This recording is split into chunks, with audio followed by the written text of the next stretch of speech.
system or nutrition. So in my previous class I told you about teeth and different kinds of teeth and their dental formula, and today I am going to tell you about the structure of a tooth. Our first topic of today is the structure of a tooth.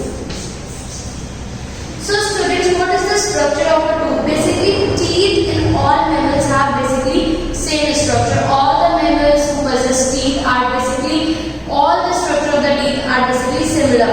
Why? It consists of three important parts. Number first, crown. Number second, neck, and number third, which is root.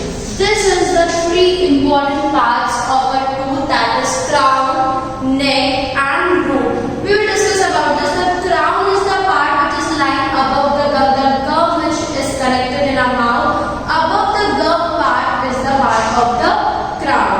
After the crown coming the neck, which is the part in level with the gum, which is just with the gum presently there. So that part is known as neck. And after that, the third part, the root, that is the part which is buried in the sockets of the jaw bones. The incisors, canines have one root, while premolars and molars have two roots. So basically, roots are the part which is embedded inside the jaw, and that root consists of different number. That means in canines and in incisors, two roots are present, but in case of molars and premolars, only one root is present. Other than this, the white part of the tooth is known as enamel. Enamel is the white part of the tooth which is present in the upper layer. That part is known as enamel, and this is the hardest substance present in the human body. Other than this, the enamel is a non-living substance, and it contains several calcium salts and form a efficient hard biting substance. It is the hardest substance of all the organs of the body, and it consists of different kinds of salts, and it is the hard biting surface of the body. Other than enamel, there is another solid tissue which is present in the teeth, and that tissue is dentine.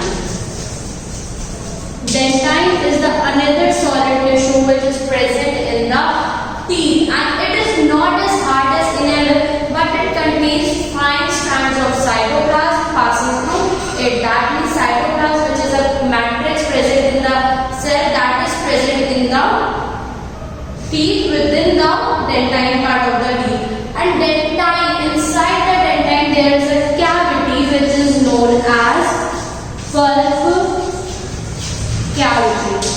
Inside the dentine, a pulp cavity is present. This cavity supplies with blood capillaries. That means blood flow inside this capillaries. And at the root of the tooth, dentine is covered by a thin bone-like matrix which is called cement, and the tooth is firmly held in the sockets of the jaw with the help of the cement only. So that is the structure of the tooth. After that, coming the topic which is tooth decay. Basically, if we does not take care of our teeth, the tooth starts decaying. How? If we eat some food, small particles are left in the mouth only. If we did not brush our teeth in the night, therefore the bacteria will develop in that food, and the developed bacteria start digging holes in our roots, and that digging roots that will become the cavity. And other than this, some of these bacteria stick to the surface of the teeth, forming the film. That film is known as dental plaque. Plaque, which is a common disease of the teeth, is caused because of the bacteria developed on the leftover food. And the enzyme produced by bacteria add on food particles like sugar and acids, etc. And other than this, they can also cause cavity of the teeth. So that is all about structure of a teeth. Now we will discuss our next topic of today, which is digestive system.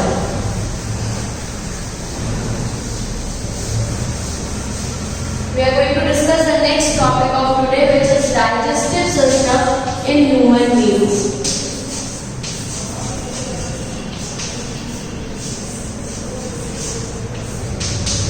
digestive system. So basically in human beings the digestive system consists of an alimentary canal. Alimentary canal is the canal which helps in the process of digestion in the human body. So basically alimentary canal is present there for the digestive system, and that alimentary canal consists of several parts. Basically alimentary canal begins with mouth and ends on the anus, and it is a muscular point tubular structure, and that is about 9 meters long. And the parts which are involved in the alimentary canal, or the alimentary canal consists of following parts. That parts are, it starts from mouth,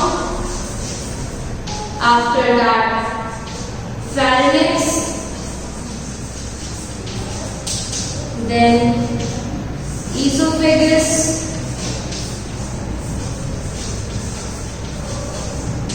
then stomach, then small intestine,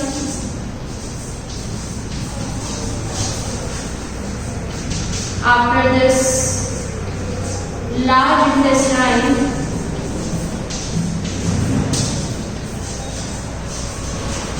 and at the end the part from where the food is excreted out from the body, that is anus. So alimentary canal consists of these parts. It begins from mouth, after that pharynx, and esophagus, stomach, small intestine, large intestine, and at the end anus, from where the undigested food is excreted out from the body. So today we will discuss about these parts only. So first of all, let's begin with the mouth. The mouth cavity. Mouth is bordered by upper and lower lips which help in taking the food. We intake the food with the help of a mouth, and mouth opens into a cavity. That cavity is known as buccal cavity. Other than buccal cavity, in the buccal cavity teeth are present, tongue is present, and also salivary glands are present which helps in the digestion of food. So tongue helps to taste, the tongue has taste buds, so it helps us to taste different kinds of food. Teeth help us to chew our food properly, and salivary glands help in the process of digestion. After that came another organ which is pharynx. It is a common chamber for food and for air. That means all the food which is taken in by our body goes into the pharynx, and all the oxygen which is taken in by our body during the process of breathing also goes inside of pharynx. And then pharynx is a common pipe for buccal cavity and also for nasal cavity. But the food which is taken in with the help of pharynx will go furtherly into the esophagus. It is connected with the esophagus where it goes the all food. Esophagus is the muscular part of the body, but in esophagus there is no gland present. That means the process of digestion does not take place in the esophagus. Coming from the esophagus, the food goes into the stomach. In the stomach, gastric juices are present which are secreted from the walls of the stomach, which helps in the process of digestion. Other than this, stomach is divided into 3 parts. It is divided into 3 parts, that is cardiac stomach, pyloric stomach, and fundus.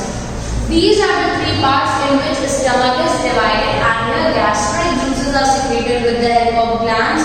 So basically somewhat digestion is taken in this part of the alimentary canal. After the alimentary canal there came a small intestine which is around 6 to 7 meters. Which is around 6 to 7 meters.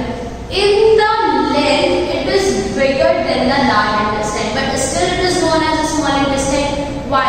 Because the diameter of a small intestine is less than the diameter of large intestine. Large intestine is greater in the diameter, therefore the large intestine is so called, but the small intestine is greater in the length. So basically it is 6 to 7 meters long, and it also has 3 parts which are as following.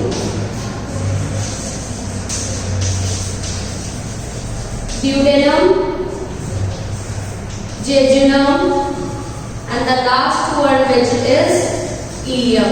These are the three parts of the small intestine. Duodenum is basically C-shaped part of the small intestine, and that is the initial part from where the small intestine begins. After that coming the jejunum, which is the short region of small intestine, and then the ileum, which is the longest part of the small intestine, and it plays a major role in the process of digestion. After that coming to the large intestine, it also has three parts which are as following: caecum, colon, and the last one is rectum. These are the three parts which are present in the large intestine. And large intestine opens, small intestine opens into large intestine, and this is the last part of the alimentary canal, and it is present in the lower side of the abdomen, which has three parts. And other than this, which is a finger-like structure called vermiform appendix, is also present here, but it is a vestigial organ for man.